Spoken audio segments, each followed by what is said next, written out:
Gabon's new Prime Minister Emmanuel Issou-Senghondet has held his first press conference after being appointed by President Ali Bongo. Tasked with forming a new government, Ngondet has assured to reveal his team by the weekend.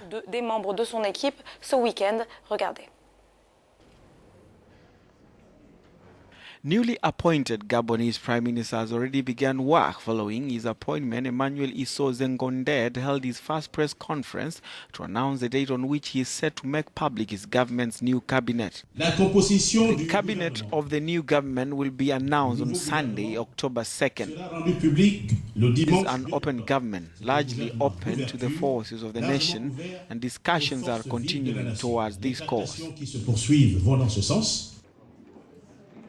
During his press address, the head of the Gabonese government also hit out at the opposition's Jean Ping, who is yet to recognize the victory of his rival Ali Bongo. He's the head of what party? He's the head of what party? You think the only element to be taken into account in the consideration we give to politicians is just their participation in presidential campaign?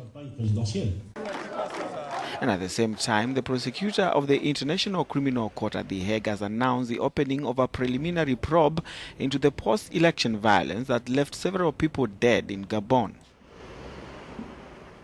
Now, while the Prime Minister was talking tough, opposition leader Jean Ping insisted that he does not recognize Ali Bongo as the president of Gabon. He is urging the public to unite in a day of contemplation.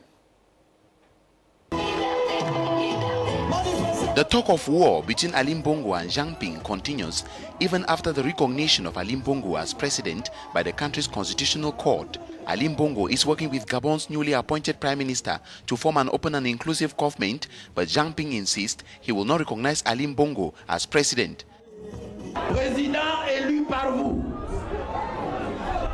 President elected by you, the people of Gabon, I reaffirm to everyone that I will not accept the government of Ali Bongo, whose hands are soiled with the blood of our compatriots.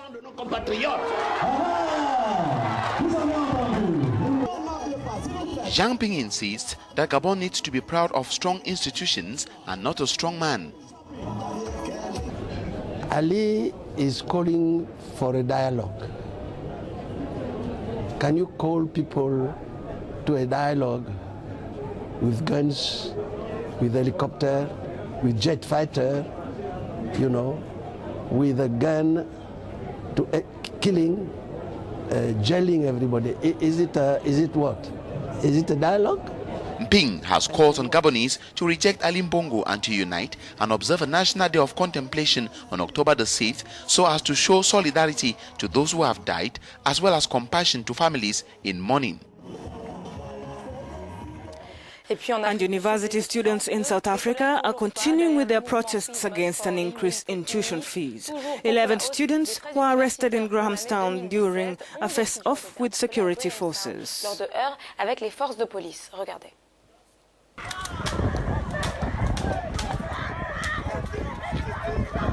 Police in South Africa on Wednesday fired rubber bullets at students as protest over tuition fees increment turned into violent clashes. In Grahamstown, 11 students at Rhodes University were arrested following the protests. A local court order prohibits protests in university campuses in South Africa. Police resorted to firing rubber bullets and stun grenades to control crowds. Demonstrations across the country from Johannesburg to Cape Town have been going on for almost 2 weeks now, following a government announcement that colleges would start setting new increment rates, which are capped at 8%.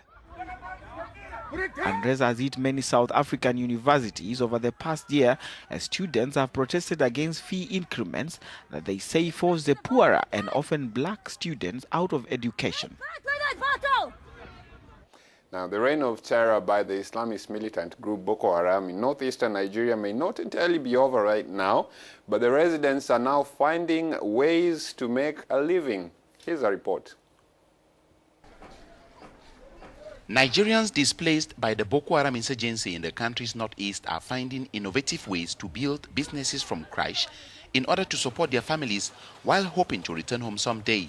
Over 2,000 people have been displaced and 15,000 killed in a 7-year insurgency in which the Islamist group tried to create a state adhering to Sharia Islamic law.